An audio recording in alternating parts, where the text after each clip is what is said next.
Deborah, our train to Clarksburg leaves in about half an hour. I want you to stay close to me. This station is pretty large. Yes, Grandpa.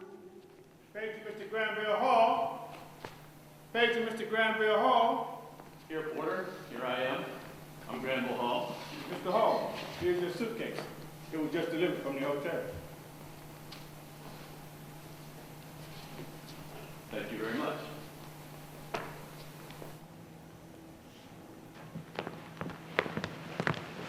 Excuse me, sir.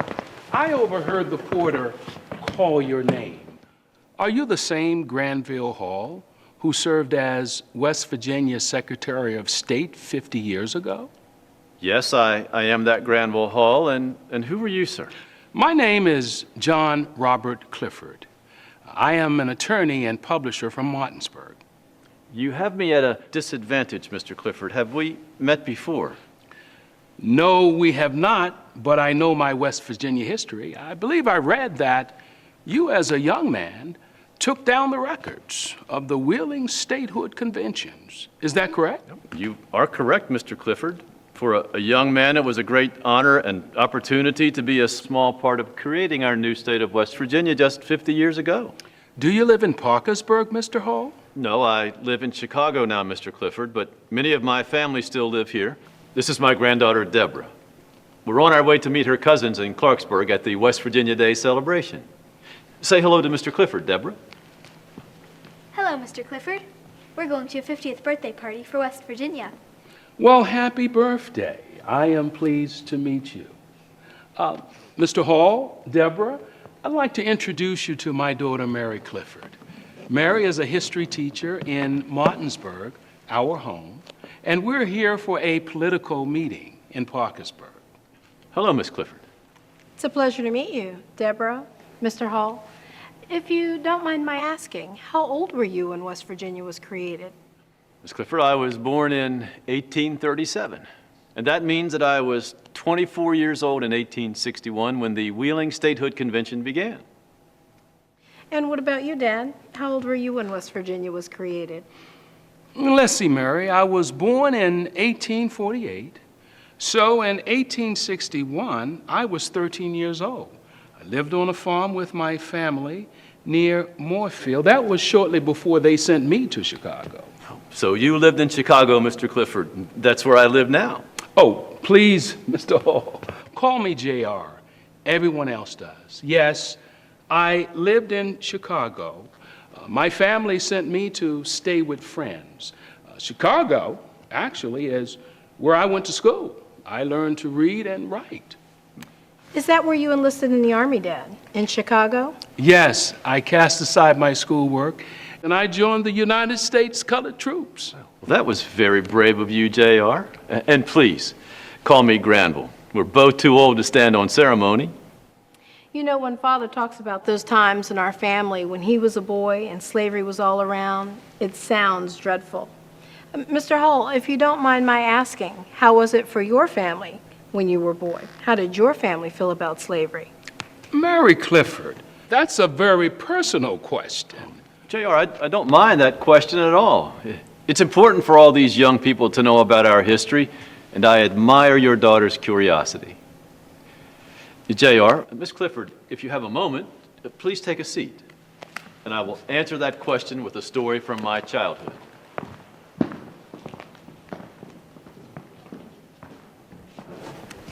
It would be an honor, Granville.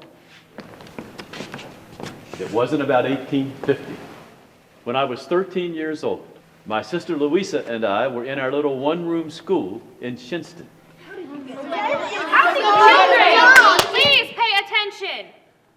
Now, Granville Hall, please come show the class where we live. We're right here, Miss Paxton, in Shinston, right next to Clarksburg. Very good. And who knows where the capital of Virginia is? Show the class, Madison. The capital of Virginia is way over here in Richmond. Very good. Yes. Miss Paxton, why is the state capitol so far away from us? My mother says the people over there in Richmond don't even know we exist. When they made Richmond the capital of Virginia, there were hardly any people living in the western part of the state. Today it is different. Yes. My father says we need a new state so we can run our own affairs. He says that the slave owners are running the state for themselves. Your father has the right to his own opinion, but the law is the law, and the law is made in Richmond, and we must obey it. Now, it's time for recess, children. Don't be late coming back to class.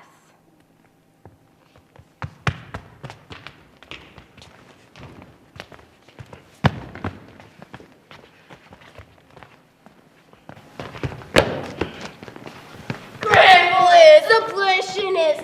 Granville is abolitionist. Granville is abolitionist. Granville is abolitionist. You can't call my brother names. You take that back or I'll hurt you. Granville is abolitionist. Granville is abolitionist. Granville is abolitionist. Children, what is all this yelling about?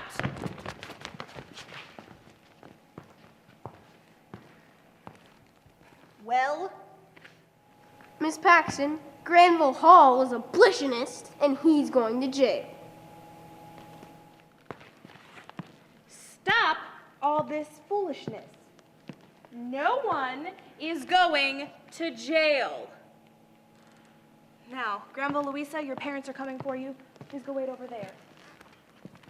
The rest of you children, play nicely.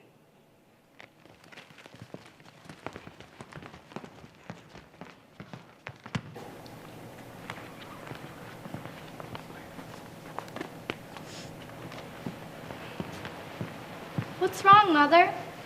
Children, we have something very serious to discuss with you. Dad, those kids call me abolitionist. What's abolitionist? Granville, the word is abolitionist. It means a person who's against slavery. You know your father and I believe slavery's against God's will. I saw some colored children in Clarksburg last month, all chained together.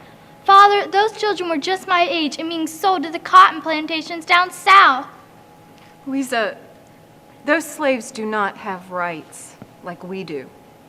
If they run away from their master, they could be put in jail or whipped or worse. What about us, Father? Why did Seth say I was going to jail? I am not a slave. Granville, those children misunderstood something they heard. No one's going to put you in jail. But the sheriff is looking for me. The grand jury wants to arrest me and our neighbor, Mr. Hart, for getting anti-slavery newspapers. Are you going to jail? What about us and Mother? Father, I'm frightened. I'm not frightened, I'm angry.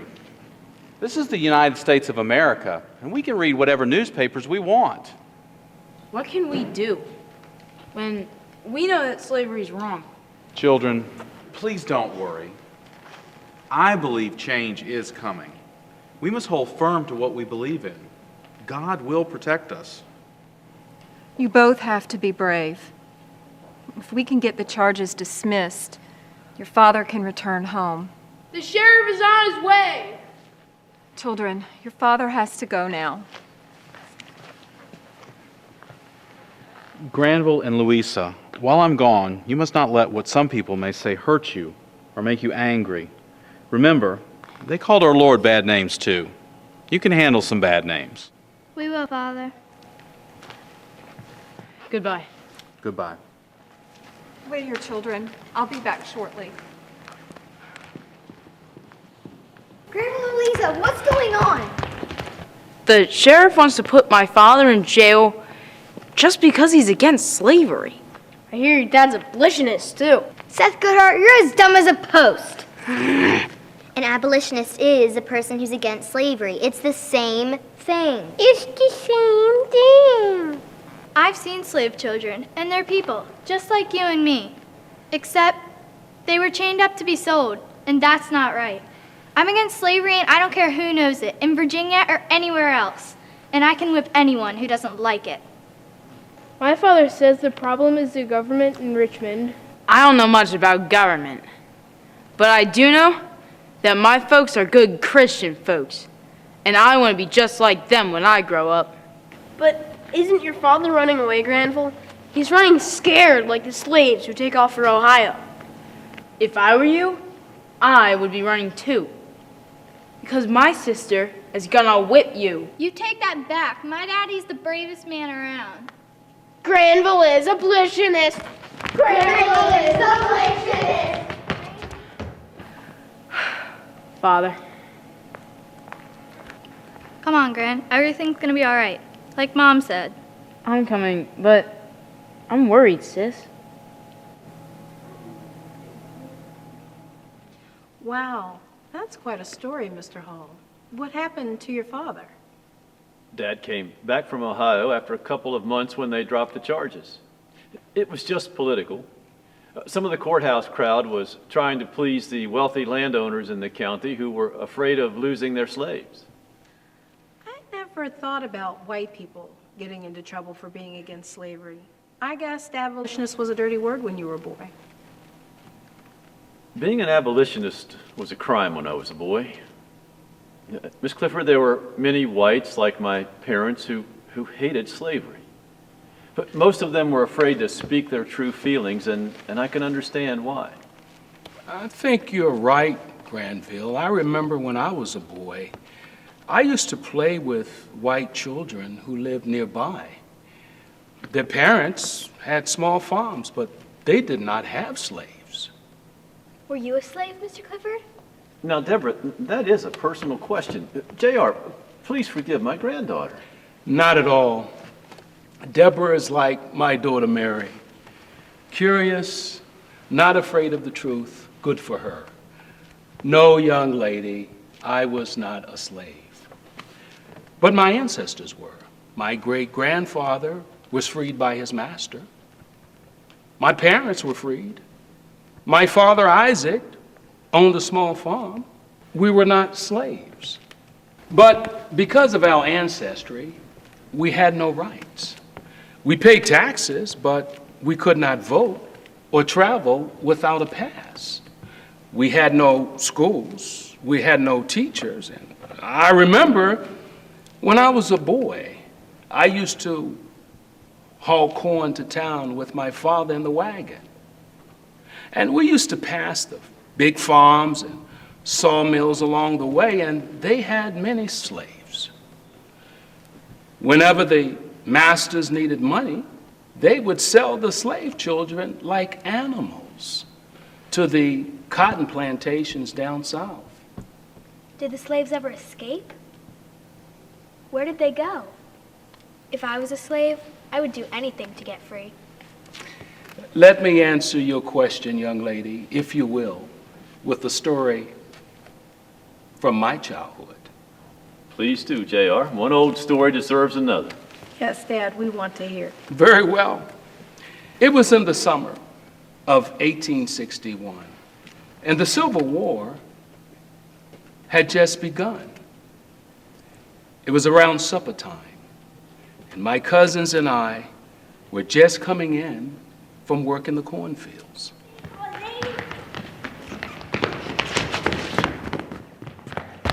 Gotcha.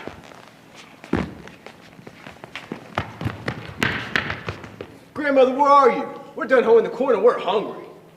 Did you scrape off your shoes before you came onto the porch? Oops. Yes, Grandmother. Very well. You may wash your hands and serve yourselves. Grandma, what's going on? We heard horses tearing down the main road. Here comes your mother, J.R. She will tell you all about those riders. Children, come. Sit on the porch, and you must be quiet. There's a posse around here looking for 2 escaped slaves from Moorfield. Now listen to me. These people cannot stay here. That posse will find them for sure. And I have to get these children to church in just a few minutes. You have to get these people on the road north quickly. I know, Mother, I know. Are you people going to Pennsylvania? Father says now that the war's begun, Lots of slaves are running away. Hush, JR. Don't bother these people. They have no time for your questions. There's no problem, sister. Our children need to know. And yes, young brother, if we reach the Union lines, we will be safe. And I can join the Union Army and fight for freedom. Last year, my master sold my son to a cotton plantation down south. And if I have to fight my way back to Mississippi to bring him back, I will. And I swear on my life that no child of ours will ever be born a slave. But if that posse catches them, they will hang them. Now, they must leave now. We would try to keep these people from the gallows, but we must go quickly. JR, I will take these people to Cumberland. You and the children stay close to the farmhouse and stay safe. Yes, Mother. Grandmother, what will happen to the people who are slaves now that there is a war? JR, they are talking and Wheeling about breaking off from Virginia and starting a new state, the state of West Virginia. Maybe that will put an end to slavery, but with the war, who can say? I know what I'm going to do. I'm going to fight for freedom. I want to fight for freedom. Me too. Take that, Johnny Reb. Way to go, guys. Hush, children. You heard what your mother said. Be quiet. Now let's get our things, or we will be late for church services. Wade in the water. Wade in the water, children. Wade in the water. You know God's gonna trouble the water. See that host all dressed in white. God's gonna trouble the water. The leader looks like the Israelite. God's gonna trouble the water. See that band all dressed in red. God's gonna trouble the water. It looks like the band had more than lead. God's gonna trouble the water. Look over yonder, what do you see? God's gonna trouble the water. The Holy Ghost are coming on me. God's gonna trouble the water. If you don't believe I've been redeemed, God's gonna trouble the water. Just follow me down to the Jordan stream. God's gonna trouble the water. Wade in the water. Wade in the water, children. Wade in the water. God's gonna trouble the water. JR, your family were brave people. Mr. Clifford, did your mother get those slaves to safety? Yes, Mother knew all of the tricks for escaping the slave catchers. I like that song, Wade in the Water. What does it mean? Well, Deborah, they say that Harriet Tubman sang that song to tell the escaping slaves to stay in the streams so the dogs wouldn't catch their scent. Grandfather, what were you doing when the Civil War started? When the war started, I was working for a newspaper called the Wheeling Intelligencer, run by Archibald Campbell. Because I was good at shorthand, the leaders of the new state movement hired me to take down the speeches at the Statehood convention in Wheeling. What was Wheeling like in those days, Mr. Hall? Well, Wheeling was a bustling city. There were factories and warehouses, riverboats and railroads. The streets were crowded with wagons full of war supplies. People packed the sidewalks.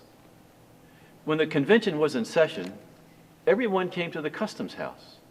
People crowded inside and outside to listen to the delegates debate about the new state. What did they say about slavery, Grandpa? Some of the delegates owned slaves and wanted to avoid the question of slavery entirely. Others thought that if we did not agree to end slavery, we could never get a new state admitted to the Union. I remember the day when a great man, Captain Gordon Battelle, spoke against slavery. Before he spoke, there was a big rally outside the Customs House. Good morning, Captain Battelle. Good morning, Miss Pierpont. I trust Governor Pierpont as well? He is well, thank you. He's in Alexandria reviewing our loyal Virginia troops. Captain Battelle, you know the editor, Archibald Campbell. And Mr. Campbell, of course you know Captain Gordon Battelle, one of our leading delegates. Good morning, Mr. Campbell. Tell me, sir, what is your newspaper here from the front? Captain, thanks to General McClellan, the railroad is in our hands all the way to Baltimore. Now's the time to get our new state of West Virginia into the Union while we have the upper hand. Will you excuse me for a moment, please? I want to say hello to young Granville Hall inside before the session starts. Gordon, I hear you're planning on leaving the convention to visit the war front? Yes, that is correct. I shall be leaving soon. We need you here. Your leadership is important to my husband and our cause. Julia, you know that I will do all that I can while I'm here, but the cause will go on without me. I must return to my regiment. As their chaplain, I belong there. Good day. Good day.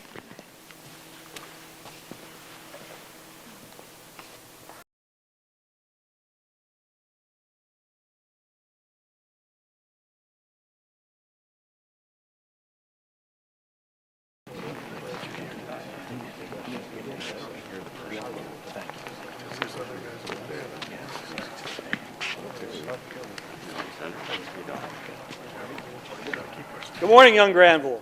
How's your arm holding up with all this note-taking? I'm doing well, Mr. Campbell. When are you coming back to work, Granville?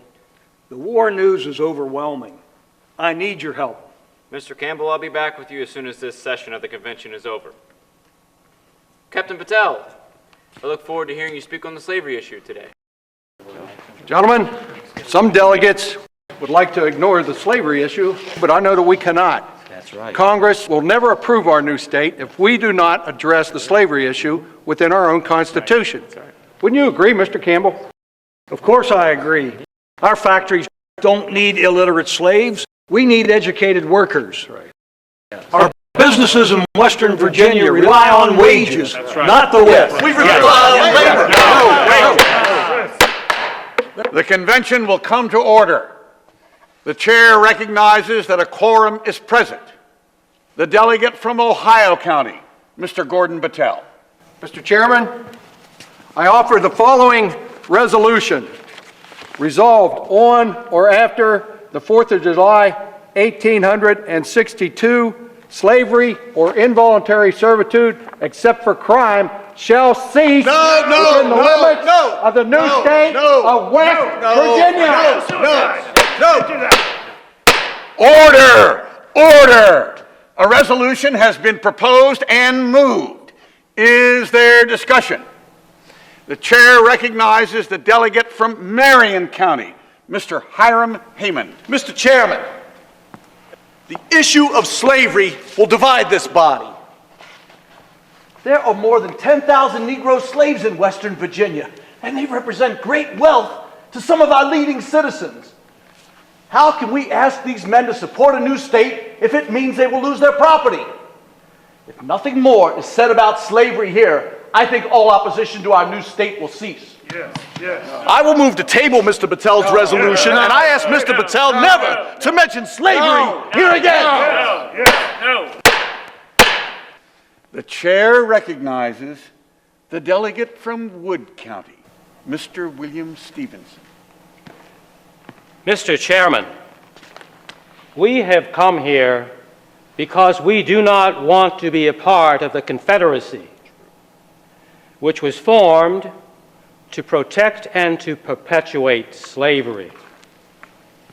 If we wish to have a new state, which is part of the United States, we must renounce slavery even if it means that some people must give up their slavery. They will not! They will not! They will not!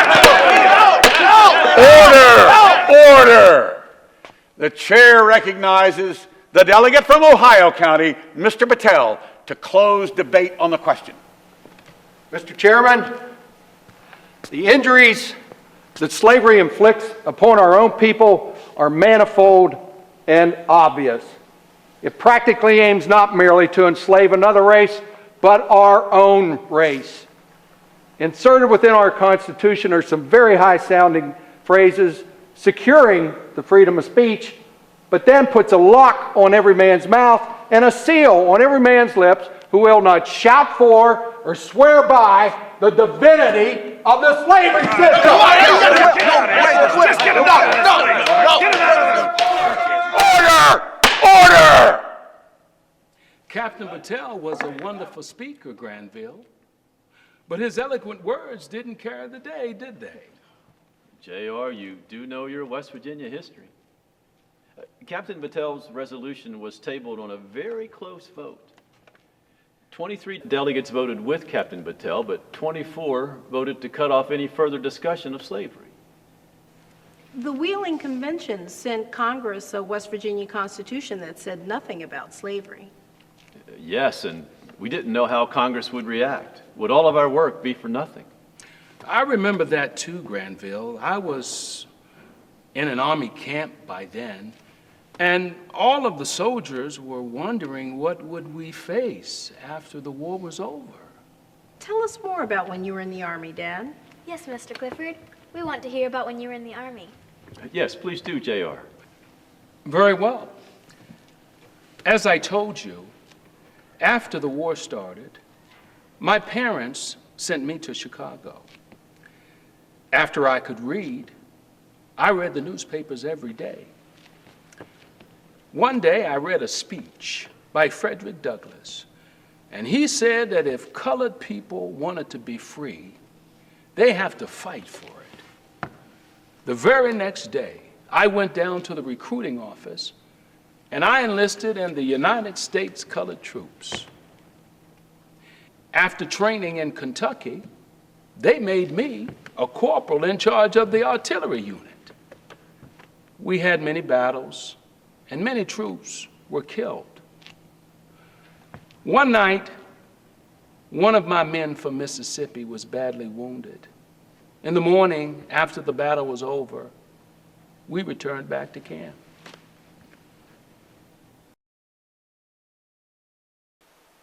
Private Robinson, did you send a medic for Mississippi, John? Yes, Corporal. Private Jefferson, you go check on John's wound. Yes, Corporal Clifford.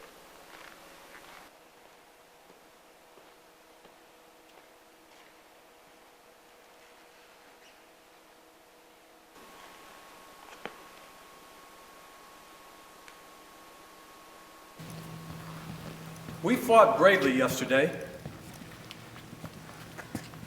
With that kind of spirit, we can win this war. Corporal, if we do win this war, are you going back to your family in Virginia? I hope so. They want to create a new state called West Virginia and to join the Union, but nobody knows if they can do it or what it will be like. West Virginia? Didn't I hear that some of the white folks there were fighting for the rebels? You're right, Private Robinson, but no one said the freedom is going to be easy. What about you, Mississippi, John? You have any plans for after the war?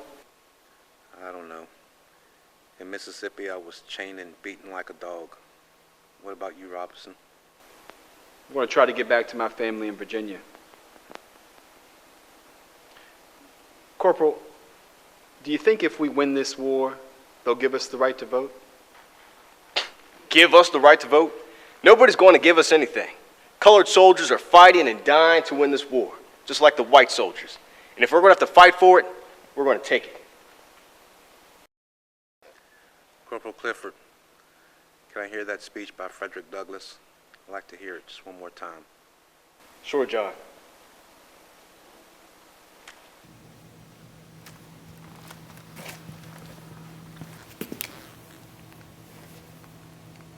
Men of color, to arms. who would be free themselves must strike the blow.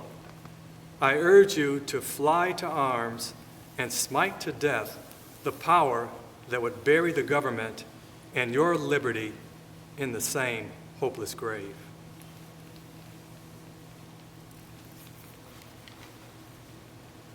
This is your golden opportunity. For once, let the black man get upon his person the brass letters U.S. Let him get an eagle on his button and a musket on his shoulder and bullets in his pocket. There is no power on earth that can deny that he has earned the right to full citizenship. Amen, brother. Corporal Clifford, Mississippi John has stopped breathing. A brave young man from Mississippi gave his life for liberty and justice for all. Private Jefferson, get a burial detail in here for John. Yes, Corporal Clifford. Come on, Mr. West Virginia. If we can win this war, maybe there'll be a new state waiting for you. Dad, you were very brave to fight for our freedom. Mary, I was lucky not to have been killed. It was men like Mississippi John that gave the ultimate sacrifice. Granville, I believe that Captain Battelle also gave the ultimate sacrifice, did he not? Yes, he did. The last time I saw Captain Battelle was at a Union Army camp near Alexandria. Deborah, you listen closely now, and I will tell you more about this other West Virginia hero. Amazing grace, how sweet the sound that saved a wretch like me.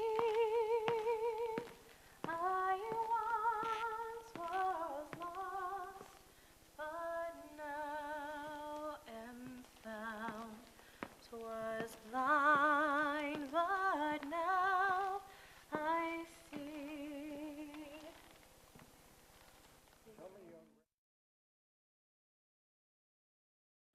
Excuse me, nurse.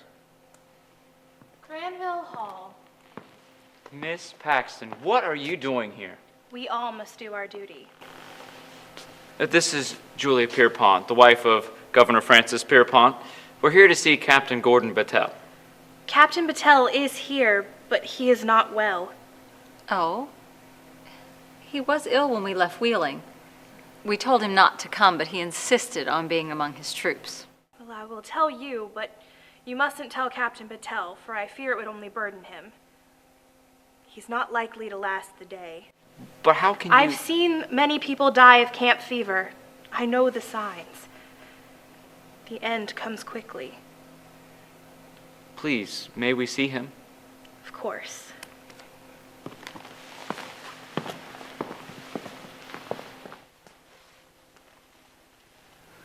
My dear Julia, and young Granville, what are you doing here? We've come to bring you the latest news from Wheeling, Captain. How are you feeling? As well as can be expected.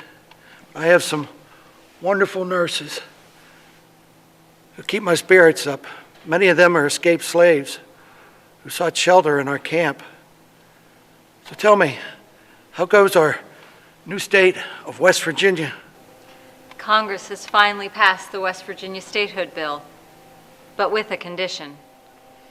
As you predicted, Congress has insisted we include an emancipation clause in the new West Virginia Constitution, bringing slavery to an end, or they will not accept West Virginia in the Union.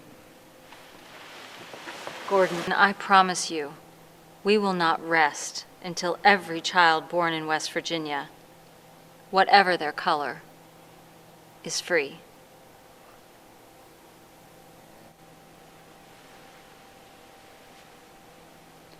Tell me, young Granville, do you remember our mass meetings in Fairmont and Clarksburg when the war began? The slave owners called us traitors because we would not leave the Union, just so they could continue to hold people in bondage. Oh, it seems like a lifetime ago.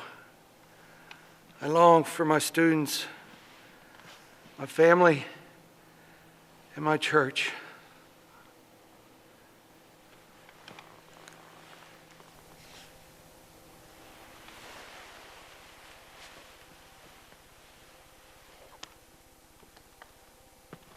I'm sorry.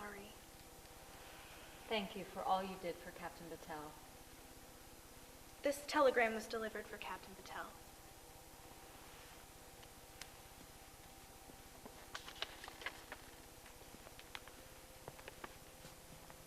To Captain Gordon Patel, from Archibald Campbell.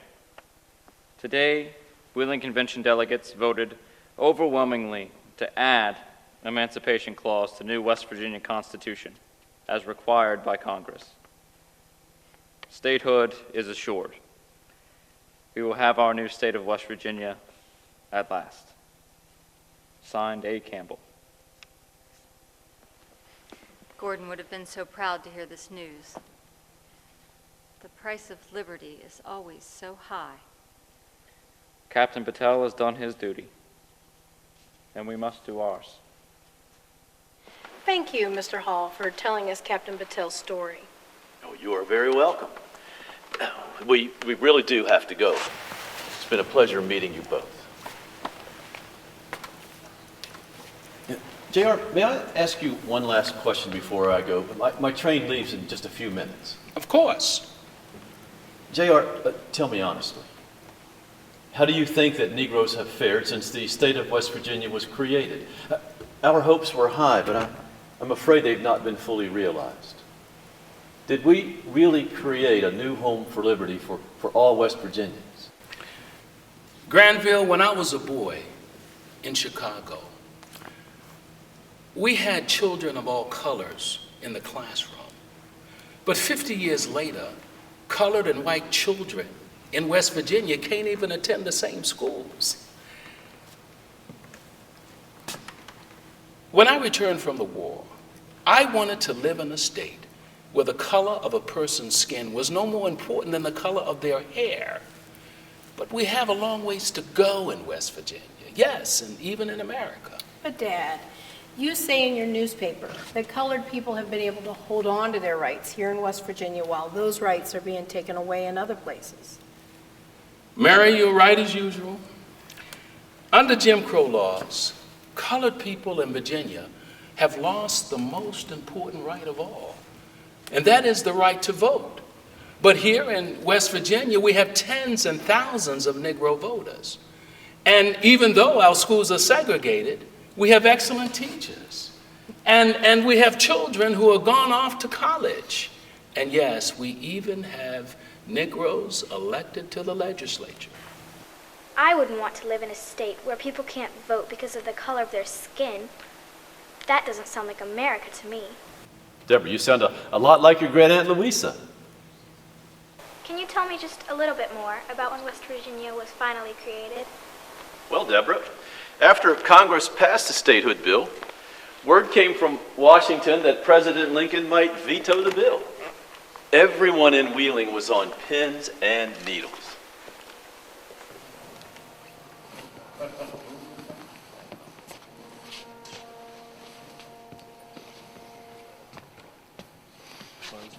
Governor Pierpont, the city is buzzing with rumors. Do you think President Lincoln will sign the statehood bill? I hope so. Let me read you a telegram that I just sent to the President. President Lincoln, I am in great hope that you will sign the bill to make West Virginia a new state. The loyal troops from Virginia have their hearts set on it. The loyal people in the bounds of the new state have their hearts set on it. And if the bill fails, God only knows the result. I feel general demoralization, and I must not be held accountable. Now, Mr. Campbell, young Granville, Mr. Chairman, I do not know what the President will do, but we have laid the case before him as strongly as we can. The President knows we love the Union, and I believe he will hear our cry. gentlemen, the President of the United States, the Honorable Abraham Lincoln.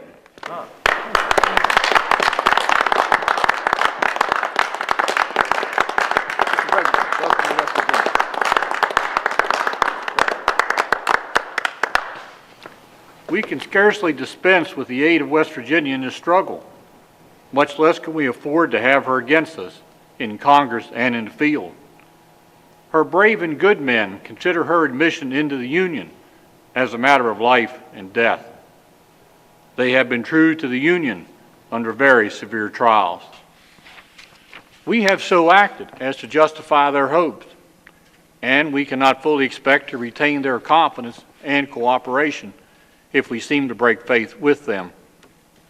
West Virginia has made the changes in her Constitution required by Congress, providing for the gradual abolition of slavery in the new state. Therefore, pursuant to the authority granted to me by the Congress of the United States, I hereby proclaim that 60 days from this date, on June 20th, 1863, and for all time thereafter, there will be a new star on Old Glory, a new home for liberty in the United States, the state of West Virginia.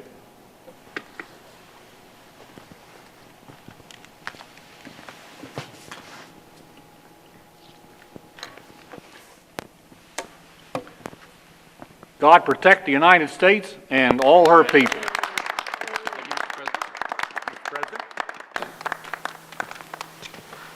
This is a great day for all of us, because from this day forward, your child and all children born in West Virginia, whatever their color and whoever their parents are, will be free.